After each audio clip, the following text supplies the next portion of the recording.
Hello everyone and welcome back to the channel, and I am sorry to all my followers here who've been waiting for an update on this dining room reno. It has been an extremely busy 2021 so far for me, and I may get into that a little bit later about the new work that I'm working on outside of the shop. But for now, let me get you caught up on where we are with this renovation project. Kind of a redecorating project more than a renovation project, I guess.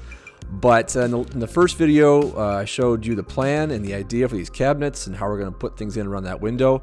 And in this video, I want to get into actually building the cabinets and show you how I did it. I'm taking a lot of inspiration from Jason Hibbs over at Bourbon Moth Woodworking. He has great videos, great tutorials. If you have not seen his stuff, please go over and check out his channel. Very, very talented man. What we have is a basic box, and we're going to rabbet the corners so that the sides kind of fit into the top and the bottom. The base cabinets are just going to have two strips along the top to help hold a countertop later. And then on the back of the cabinet, we're going to put in these hanging plates, just basic flat plywood, 3/4 of an inch, that will fasten the cabinet to the wall, and the screws will go through the hanging plates. And then just a nice backer piece that you see from the inside, just nice and clean. Construction wise, it's not difficult to put together. The time consuming part is doing all of the rabbets and dados, and I wanted to do that here just for my own practice, honestly, for one thing. But I want to make them a little stouter and sturdier, and with all those pieces fitting into the correct spot and or groove, it makes for a nice tighter fit. So a lot of the prep time will just be getting the table saw blade set or measurements set and double check to make sure you're putting the rabbet or the dado. I'm taking the time to mark the 90-degree corners, the factory corners on these sheets of plywood before I cut into them. Because they're getting so many cuts and being broken into so many pieces, I just want a reference as to what the factory corners were before I get too far.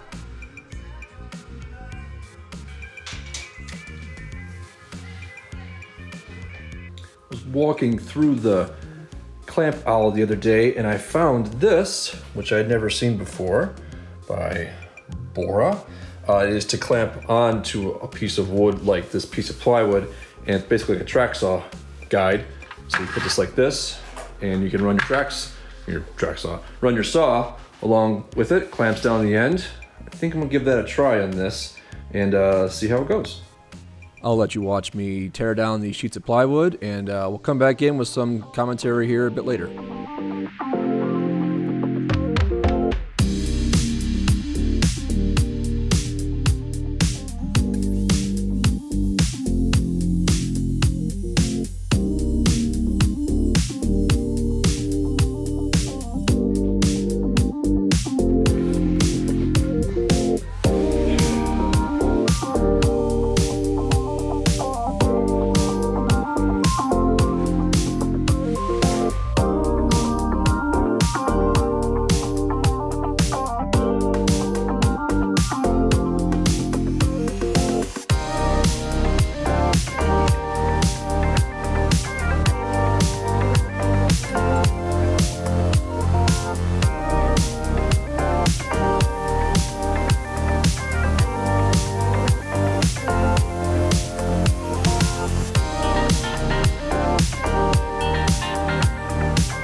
after a whirlwind day at table saw, I have things pretty much finalized here. Everything is cut to length, everything is cut to width. I've got the rabbets here and dados for the top and bottom pieces of the shelves.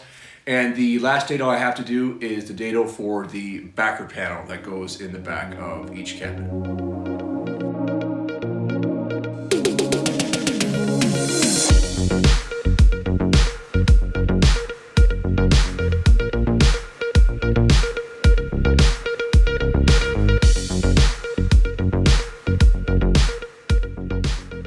So I just finished the dados for the backer piece of each cabinet, and look at the difference between here. This is one cut over on this side, pretty clean, smooth, but holy cow, look at the tear out over on this one. It really tore out a lot more than other ones. I'm trying to figure out why that is. What I'm thinking is maybe I put more side load into the fence on this piece than this piece. Maybe I pushed more down on this on table saw, and this was more into the fence, and that's what ripped it up. I'm not sure. You have any thoughts on that? Leave it in the comments down below, because I'm going to paint these ultimately so I can sand this and fill it, but if I was having it as a true natural finish, I would not be happy with that cut at all. So I want to take some time to clean this up. Yeah, this piece has some tear out too. But before I get to that, I wanted to mention to you, this is one of the side panels for one of the upper cabinets, and this is the where it would face the wall. This would be out in the room. This is the bottom part of the cabinet, and then the part up there is for the ceiling. So what I did was I dadoed this out for a shelf. So the shelf would sit in here like this. So this would, you'd be looking underneath the upper cabinet right now, and then this would be the inside of the cabinet here. I hope that makes sense. What you want to consider on this cut here is if you're putting in this backer piece, you don't want to take that cut all the way through to the end, because you'll see this on the underside, right? This is where like some recessed lights or under cabinet lighting would go in this area here. You're kind of looking at it from underneath. So what I did was I stopped this cut short on the table saw so it didn't run all the way through. I have to fill this little piece here because that's where the curve of the blade was, which is fine because I'm gonna have to fill all this anyways. But one thing I want to point out, so if you're running this groove cut here, think about that if you're going to be able to see this from underneath the cabinet when it's all finished, because it's just less work to end it a little early without having to go back in and fill all this in, especially if you're going to paint it. But if you're not going to paint it, leave it natural. You definitely don't want to take this cut past this point if you can avoid it. I'm going to start putting these panels together to make the boxes. I believe this is the side panel going into the bottom of one of the base cabinets, I believe.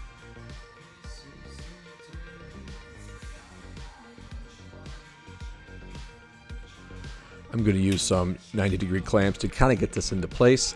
And I'm going to add some screws in here. I'm going to countersink the screw heads down and then fill it later. I'll show you what that looks like later. But this gives me a little bit of extra confidence that these will stay nice and tight and secure.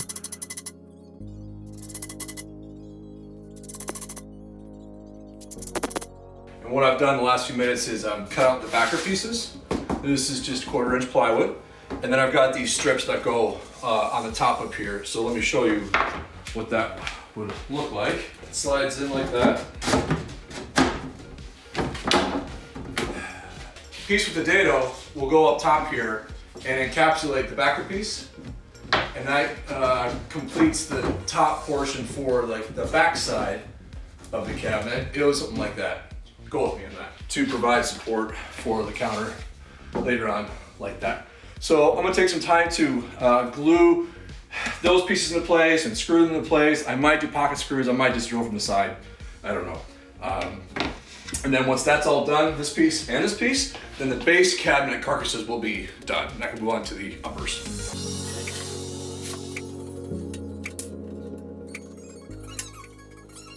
I've just got this front piece here for the top of these cabinets glued in right now. And I just want to do a check on my measurements from corner to corner to make sure that it's square while it dries. It'll save a lot of time and agony later if it is square. So corner to corner, this measurement here is 49 5/16, and this measurement here is 49 and 3/16. So I'm about an 1/8 inch off this way. So I'm gonna put a clamp across that and just get that square and then let it dry.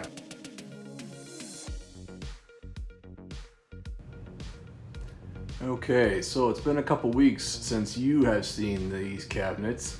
It's been a busy couple work weeks for me, so I haven't had much shop time, but to get you caught up on where we are, these are the upper cabinets here, and they both have their backer pieces installed.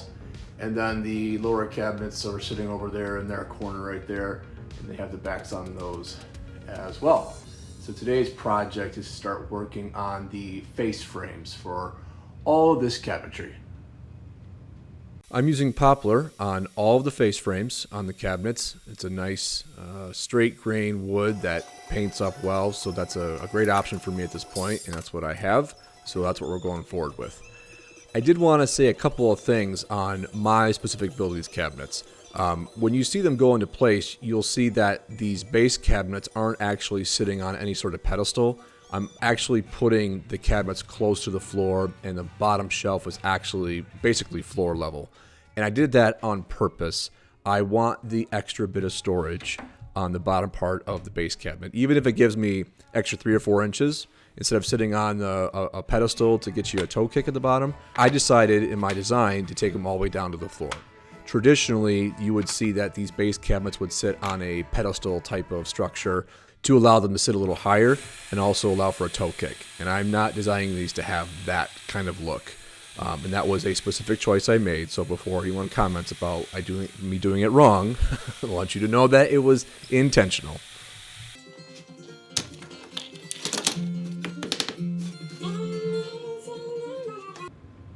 Well, let me give you a brief update here. The furnace is running. Sorry, there's some background noise. But yeah, I was adjusting this little collar on the pocket hole drill bit here, and oops, my thumb slipped off when I was tightening it. It went like this, and it gouged the side of this drill. Ah, gosh, yeah, it really hurt. So this is a very sharp drill, I have to say. It's good, but yeah, that one's gonna hurt. All right, full disclosure, because I don't pretend to do everything correctly the first time, and yeah, evident here. I forgot how this pocket hole jig worked. I made an attempt here, then I tried to reconcile it here, and I actually blew out the end. So on this one, I'm going to just put a dowel pin in here. I drilled a hole on this side. I'm gonna put it here. And this one's gonna be a dowel pin joint, and no one's gonna be the wiser, and this will be covered up by the cabinet. You won't see this anyways, that mistake. So I'm gonna let my thumb rest here for a second. And then join this up with a dowel pin with some glue and let that sit, and then I'll go around and zip the pocket holes for the rest of the frame. The other thing I want to mention about my design on these cabinets is that I'm making the face frames intentionally smaller in width than what you'd normally see on a cabinet. I want I don't know, sleeker look or maybe more modern look. I'm hoping that the reduced size of the face frame with the doors will give me a little bit of a more custom, modern appearance than just stock cabinetry look. Again, these are all specific design choices that I'm making for my project, and you can do your own decisions on your own project. That's the beauty of doing things yourself. So don't be afraid to experiment and play around with some different designs and ideas and see how it turns out. And for me, I'm gonna be hopeful that these reduced width face frames get me the look that I'm going for.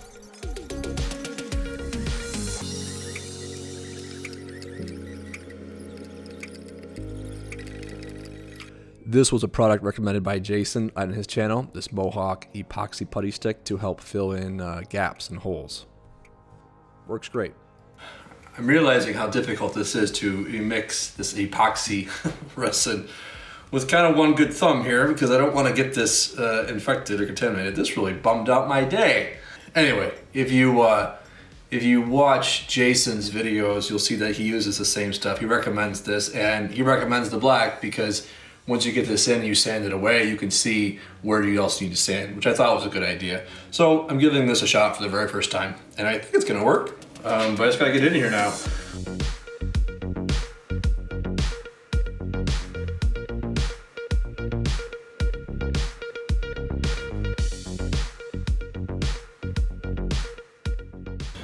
all dry, I'm gonna sand it up. This stuff did sand up really well. It dried nice and hard, good to sand, and then painted up nice as well. So good recommendation. I recommend this as well. On the upper cabinets, I put dados in the side pieces so that the horizontal parts could fit in securely and snugly. And that allows me for a little recessed area on the bottom part of the upper cabinet to put in some recessed lights, which you'll see later on. But same process with the face frame and filling the gaps with the epoxy putty stick and sanding up to 220, and they turned out great. And one last thing to do. One thing I want to mention about building cabinets in this style is that when you recess the back piece like this, you get this available area that allows you to put a backer piece on the back of the cabinet, and this is what you would use to attach to the wall. So this would slide in, something like this. Your screws would go through this piece into the wall versus just this backer piece here. So this gives you a much stronger, secure point to the wall than just using the backer as the attachment.